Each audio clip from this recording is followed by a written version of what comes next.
Hey, Tony Chips here, Chiappetta Shoes. This is a workshop live. Today we have a D12 foot type overpronation. We have some post-tibia tendon dysfunction pain just on the left foot. This customer has been wearing orthotics for a very long time.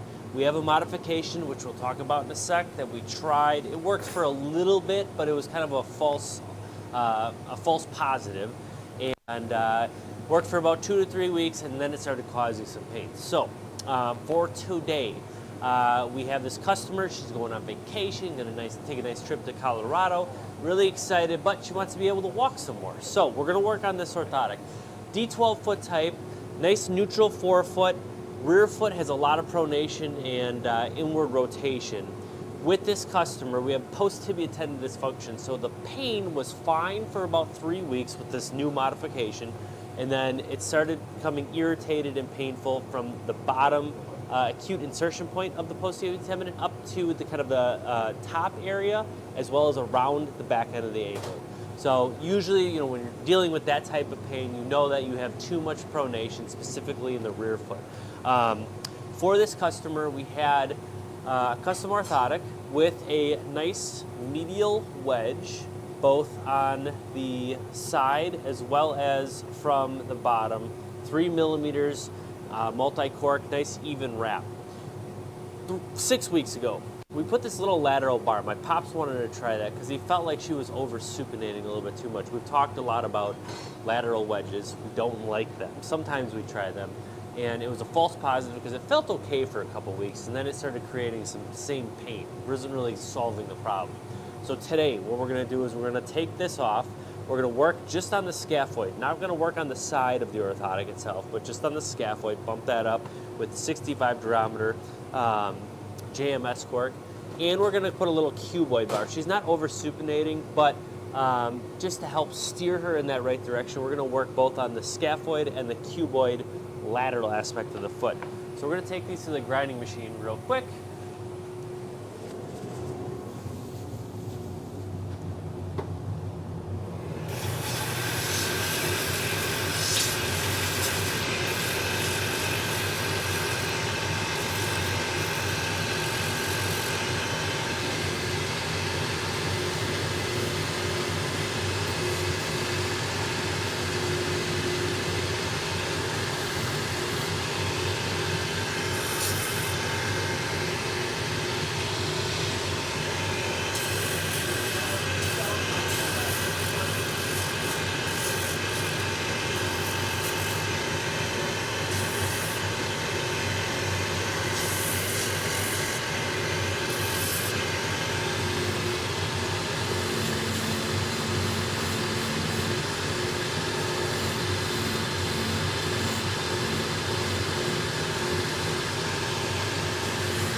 All right, we're going to take it top down. So, on this orthotic, we have a nice met bar, and we still have a little remnant of kind of a little lateral forefoot wedge. It's a pour-on, very soft, so it's not doing too much right there. We're going to clean the tops up, but the primary focus for today is going to be the scaphoid and the cuboid bar area. Now, the scaphoid, which is the old term for the navicular bone. A scaphoid pad is just simply an arch pad. And we're going to do it straight on the bottom of the orthotic. And keep it nice and simple. This is going to be a traditional placement based off of the 5th met base. You have the cuboid, 5th met base, and then sometimes you can do it forward leaning a little bit if you want more forefoot control. So that's going to be our placement right there. And I'm going with a 65 durometer cork because we have multiple layers of 55 durometer multi-cork. And sometimes when you want the customer to feel something more, you got to use a little firmer material so it translates into the foot properly. Now, feet measure the same, so we are going to get the same placement between the two of them. And I'm going to draw a line here.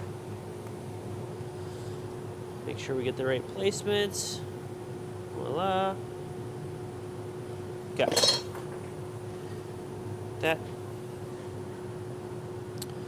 And there we go. All right, perfect. Now these orthotics are, I think, about 4-ish years old. And they've seen some action. You know, you can see some wear patterns along the edges there, a little roughed up spot. Poron is the softest material. It's very long lasting, but over time it does kind of shear or tear away, even with the best manufacturing processes that we do here at Chiappetta Shoes. So, you know, if I wanted to make something last forever, it's probably not going to be that comfortable. And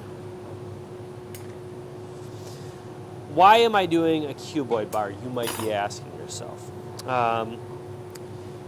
This customer has a pretty clean gait. D12s are a nice, the nicest true flat foot to work with. There's a fair amount of action in the rear foot, and you know, she certainly doesn't naturally supinate, but a lot of times, especially when there's post-tibia tendon type pain, the body compensates, and you know, when something starts hurting on the inside, what does your brain tell you to do? Work to the outside a little bit more to take pressure off that spot. So we want to give her the tools, especially because we're going on a trip pretty soon, next week. We want to give her the tools to just feel comfortable with lots of walking. And considering some of the compensation that we saw when we were checking her out today, we want to help with that just a little bit. And again, this material, it's only 3 millimeters. It's not a crazy adjustment. We already have some modifications on here. Just nice, subtle but effective solutions to an issue that is limiting her walking. So, all right, we got the glue on. We're gonna take a quick little break. I'll be right back. And yeah, ciao.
All right, we're back. We got a D12 foot type, post-tibial tendon dysfunction. We have a cranky left foot right around the navicular bone at the insertion point, kind of traveling up a little bit. It's been about 3 weeks. We've got a vacation coming up. We need to help her out. We have a custom orthotic that we're working on. We had a little lateral wedge. We didn't like it. It was a false positive. Felt okay for a couple weeks, and now we got to take it off. So now we're working on the pronation aspect, steering the foot in the right direction. We're going to take the top down. And for today, what we're using is a 65 durometer JMS cork and nylon combination that we really love to use for modification. Sometimes we use it for the core support piece, the filler agent, if we really have to support a lot of weight or a lot of wear and tear. And this is 3 millimeter. It's not too much. It's a nice subtle addition. We're going to be helping that rear foot out and that midfoot out with this construction. Now, we already currently have a 3 millimeter medial wedge, both on the bottom and the lateral, or the side of the orthotic. And today we're just working from the bottom up. The nice thing about multi-corks like this is that they're closed cell and they're heat moldable. So if you have to wrap around an edge, it's a little bit more preferable to use these types of materials because it just works really nicely with those edges there. Perfect. All right, we're gonna take you to the grinder. Oh yeah.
All right, so we got the modification down, scaphoid pad, cuboid bar, steering the foot in a nice even direction, reducing that pronation. We have a little side wedge as well as a bottom, nice multi-cork.